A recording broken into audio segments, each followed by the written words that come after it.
ne kazi ye Bungoma ino na mundora na mumbima ngenyuke ni meneno ndoza na meza endozia hii kazi ya gavana mimi naweza ama sitoshi mimi naweza nione wala kusema mimi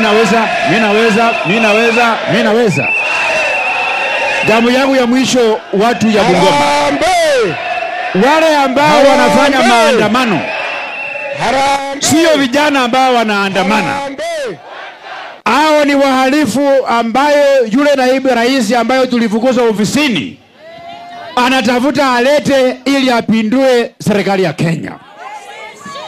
Wale hawakuwa waandamanaji, wale wa kutembea na kuchoma police stations, wale wa kupika polisi wetu, hawa hawakuwa waandamanaji, hawa ni wahalifu.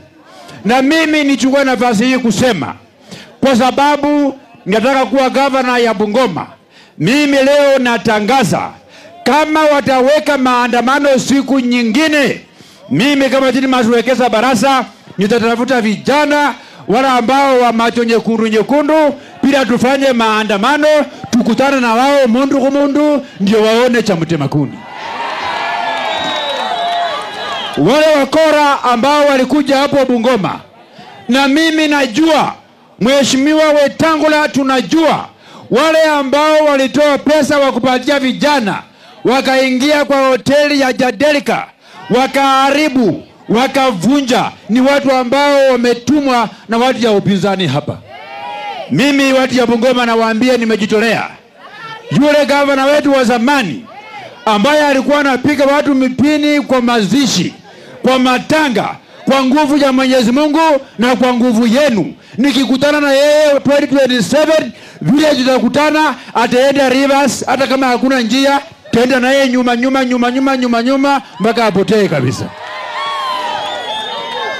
Mgevelira mwacha kuma kwa kama beleke koroba tawe kama beleka asubuhi alididi mazweke sawa Barasa mai ba farisayo ba hecha ba Herode ba hecha mumbo yokumugogore ndelileso mufu nigene jimoni baka kubabi kumba tawe ndio tuende mbele, si ndio?